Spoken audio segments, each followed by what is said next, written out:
नमस्कार दोस्तों, जय श्री राम। ये क्वेश्चन आना ही आना एग्जाम के अंदर। कहता है सिद्ध कीजिए वर्गमूल 5 एक अप्रमेय संख्या है। तो कैसे करेंगे? मैं इसको एक प्रमेय संख्या मान लेता हूँ। माना वर्गमूल 5 एक प्रमेय संख्या है। प्रमेय है तो प्रमेय की परिभाषा क्या कहती है? इसको a बटा b के रूप में लिख सकते हैं, जहाँ a और b धनात्मक सहभाज्य पूर्णांक है। सहभाज्य का मतलब जिसमें आपस में कुछ भी कॉमन नहीं है, जिसमें केवल एक कॉमन हो, और b बराबर नहीं है 0 के। तो यहाँ एक ले लिया, नीचे आर पर गुणा कर दी, तो a बराबर वर्गमूल 5 b। दोनों तरफ वर्ग करने पर, क्या करने पर? वर्ग। दोनों तरफ वर्ग करने पर a का वर्ग बराबर वर्गमूल 5 b इशारे का वर्ग।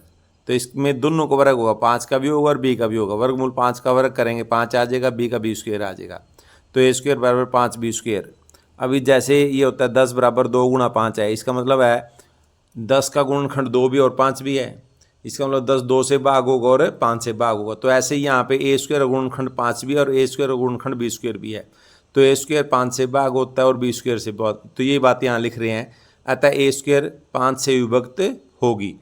a स्क्वायर किससे भाग होगी? 5 से भाग होगी। अब ये एक थ्योरम है, अगर किसी संख्या का वर्ग किसी अभाज्य संख्या से भाग होता हो, ये दोबारा बता रहा हूँ मैं, किससे? अभाज्य संख्या से, भाज्य से नहीं है, अभाज्य से, तो वह संख्या भी उस अभाज्य संख्या से भाग होगी। अतः a b 5 से भाग विभक्त होगी। तो विभक्त होगी तो कोई न कोई एक धनात्मक पूर्णांक होगा c। किस तरह से होगा? a बराबर 5c। क्योंकि जब हम कह रहे हैं कि a 5 से भाग होती है तो भाई किसी न किसी पर तो चलेगा, मैंने कह दिया c पे चलेगा, तो कौन कोई एक धनात्मक c आएगा ना, पूर्णांक c। किस तरह से आएगा? a बराबर किसके होगा? 5c के बराबर होगा।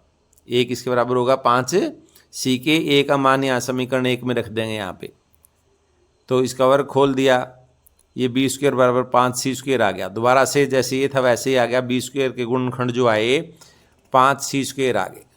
ठीक है, तो इसका मतलब 5b स्क्वायर को भाग करता है, तो एक अभाज्य संख्या किसी संख्या के वर्ग को भाग करे तो संख्या को भी करेगी। अतः 5b को भी भाग करेगा। तो अब हमने प्रूव किया था 5a को भाग करता है, हमने प्रूव कर दिया 5b को भाग करता है। तो a और b दोनों में 5 संज्ञा है, परंतु a और b तो सहभाज्य पूर्णांक अभी हमने बताया था, मान्य था परिभाषा में। तो अतः हमने जो माना वह है गलत है। अतः वर्गमूल 5 एक अप्रमेय संख्या है। धन्यवाद।